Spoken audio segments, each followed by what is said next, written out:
Indian-clip falls, 150-foot falls. Now what's really neat is you can get up right next to those falls. Now just off to the left-hand side of those falls that you're looking for. Folks, we already starting off the morning with wildlife. Look off to your left-hand side there. The University of Arkansas as well as Missouri State. And they actually came out here and actually looked up in those up in that track and found those 4 caves. And in finding those 4 caves, they actually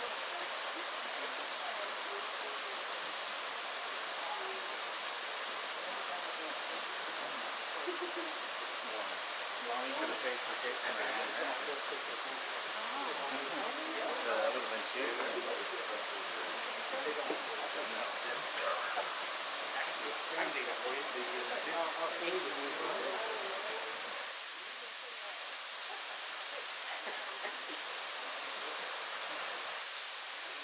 Never hand a driver a phone. Are you guys ready? 1, 2, 3.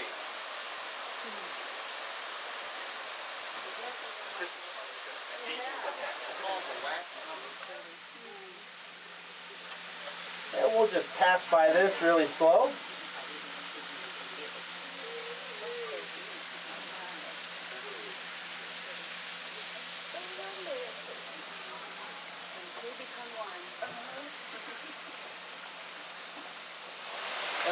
And then again, while you're looking off to the right, as we go past here, take a look at the waterfall that's in the background.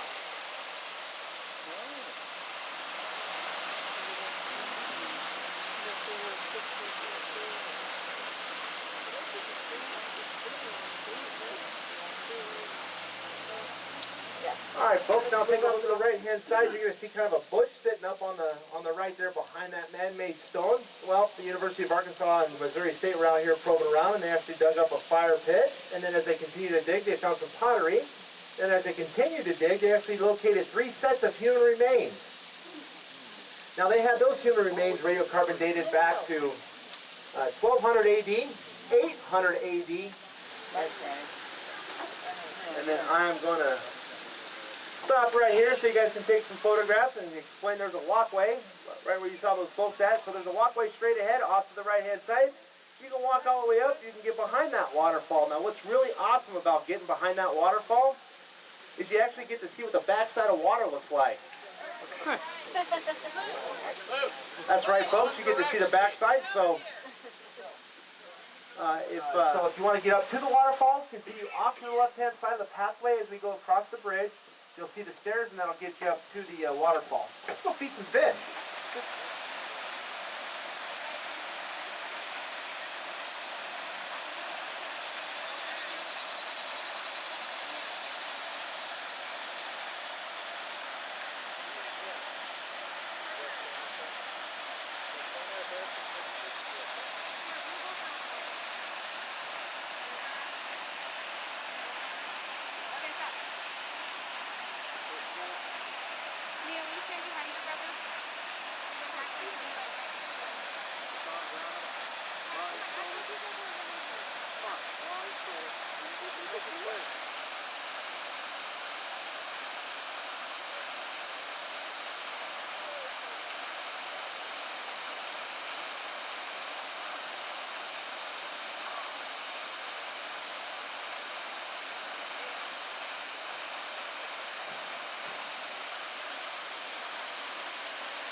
You guys having fun? You think it's pretty out here, huh? Yeah. It is. Nope. Well, we'll stop up, but you guys will get off the tram. We're just gonna, we'll have a couple other spots we'll stop at, but we won't get off. These are our only 2 spots. Oh, I'm getting ready to go on. This is called 7 Pools. Yeah.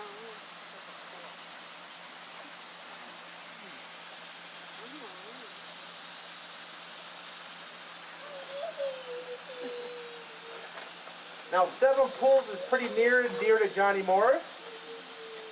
When he was developing the canyon in 1994, he actually brought out Waylon Jennings, who was his friend. Now, Waylon Jennings wasn't much of a fisherman, so Johnny Morris actually taught him to fish. And so what Johnny Morris did in teaching him, he actually brought him out to Dogwood Canyon.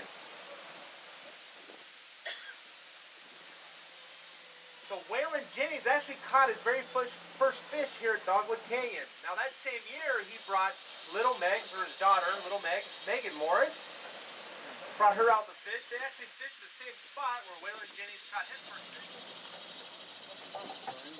So it is called Trophy Pool for a specific reason. That's because the largest trout was actually caught here. Again, that's a rainbow trout.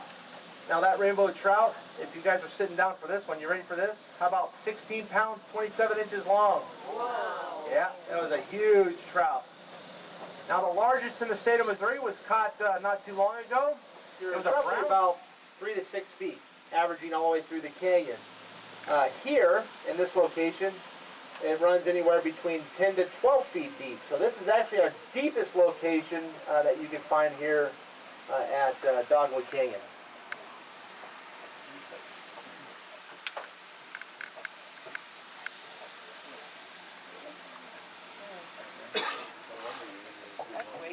Crisp reflection coming off that water. Folks, I'm going to keep moving on here.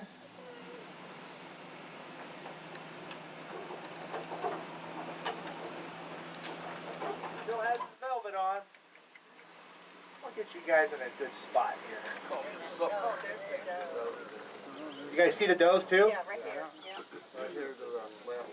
2 o'clock. 2 o'clock. You stop in a minute. Right in the tree. Okay. Oh, there they are. Yeah. Both of them are just the one? Just the one. Just one? So these guys are very timid animals. You notice they're not right up next to the roadway. They won't come up to the roadway unless nobody's here.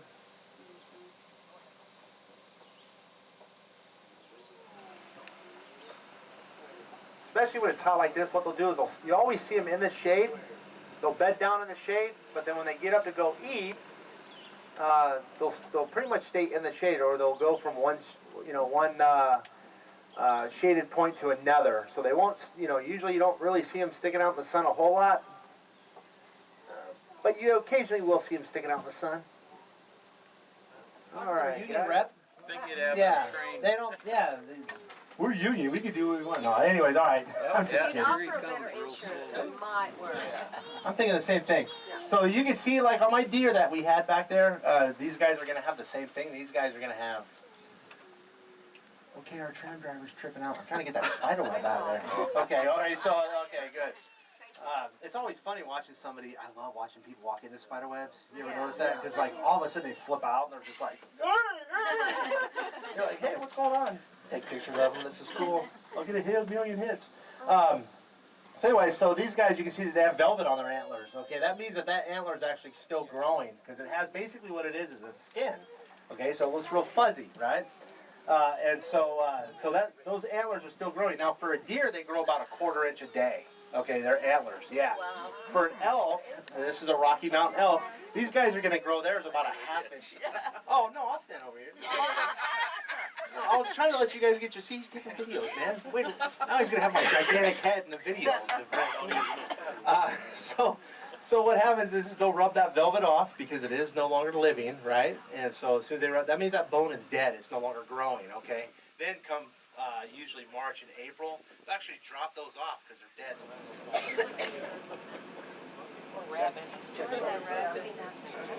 So that's giving us that dirty look. That's George Strait. He's got the straightest horns of them all. But here's the deal with George Strait. This guy right here, he's nasty. Yeah, he's grunted at me a few times. Look at him at the water. Look at him at the water. Oh, look at this over here off to your right.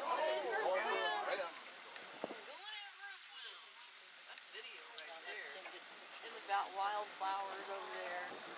I'll stop here for a sec so you guys can take some photographs. Ah. Take it out. Cool off. Wow. You want a picture of the Jeep? Stand there and enjoy. Oh. Take a load off. I know that look in his eyes. Hello. He goes. Now I'm gonna guess, just because I didn't get a good view of those, I think this might be Junior here. We'll have to take a look. That might be actually Junior to the third pile. They've got 4 down there, so they're probably. Yeah, that's gonna be Junior. Well, yeah, that's gonna be Junior because Junior to the third over there. Buffalo to your 90 degrees. Buffalo. Look at this, folks. Look at that. There's an awesome picture right there, guys. I'll scoot up a little bit more here. There's the baby. Oh, great action photo, folks. Get your cameras out, guys. Awesome photograph. Well, I can tell you they've been fed, folks. It looks like they've been fed Taco Bell. What analysis. Yeah. All right, folks. This right here, this is the North American bison, okay? This is not a buffalo. This is actually a bison. So there's 2 distinct differences between the bison and the buffalo. Number 1, you see that big hump behind their head or above their shoulders, right? Their front legs? Okay. A buffalo goes straight across. A bison, they have that big hump there, okay? It's actually the way that their head's skeletal system's actually born. Their head actually grows down. That's why it looks like a hump. Because if you actually move their skeletal system up, it would be the buffalo, right? Because it goes straight across. So, the second thing, take a look at those horns. On a bison, the horns curl up, okay? Between the ages of 0 and 3, they grow straight out, and then they start to get that curve. That's how you can tell some of the young ones right here is just by looking at their horns. Now, I do have 5 new ones that have been born, and so you can see them. They're sitting with mama. One's laying down over here. I'm sure there's a couple in the back there, and so that's how you tell the age of them. You know, the longer the horns, obviously, the more mature they are. Okay, while the male is the one that was rolling down is the male, and there you can tell the difference between a male. So, did you guys see that little girl that got nailed? Yeah. A lot of people have. You know, it amazes me. Being up there. When I don't watch I haven't watched the news in like 5 years, but being up there, every time I would sit down and watch the news, there would be an incident at Yellowstone that probably doesn't make out here because there's almost incidences every single day out there, you know, because people won't understand. This is wildlife. That's why I make that comment to you guys. Okay, so these guys can weigh anywhere between like 1,000 to 2,000 pounds. Some of our bigger ones, our heftier ones, can weigh that much.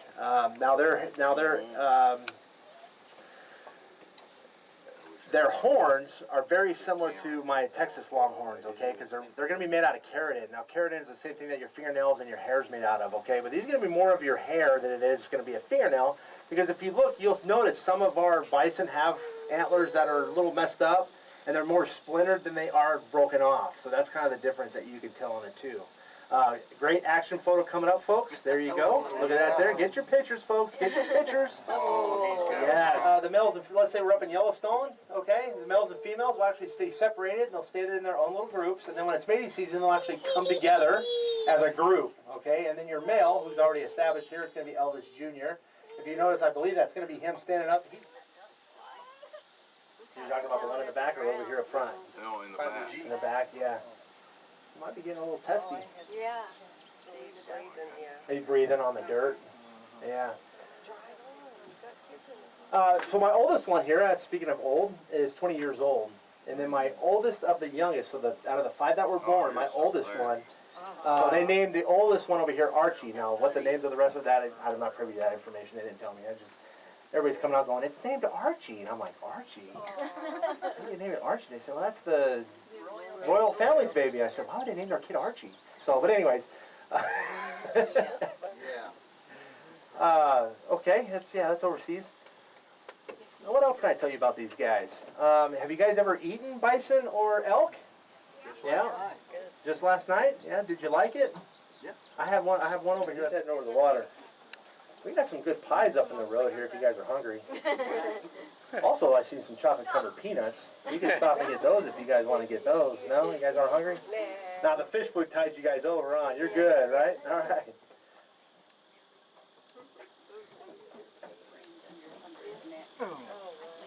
So yeah, so you can see Mom over there still feeding a little bit. Now everybody asked me about the pen. The pen's open so they can go in there if we need to, separate somebody because of whatever reason. Oh, the other question I'm actually asked a lot of questions. Yep, they're white. They do have pigment in their skin. A true albino trout's not going to have any pigment. So, and I imagine for a second when I was talking about November through March. Yeah, right. When I was talking about the eagles that can roll through here. Imagine being one of these guys and swimming around. Because when they start flying over, you know how easy it is to see these guys? Yeah, so these guys, we have to replenish these guys a lot. Out there. Yeah, these guys have to get replenished a lot. That's these guys here. Now, I'll give you guys a hint if you plan on sticking around, or next time you come back to Dogwood Canyon, if you keep going on. I'll give you a different perspective of Wishbone Falls here. I'm going to pull up to this next crossing.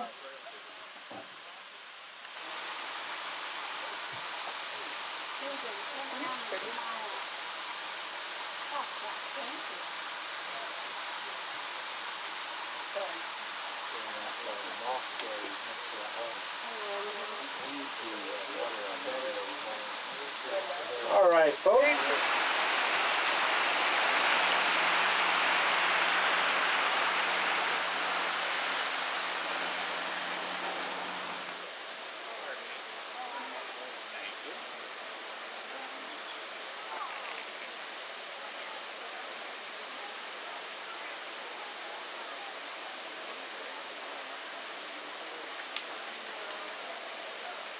Is Foster gonna ride in one of those?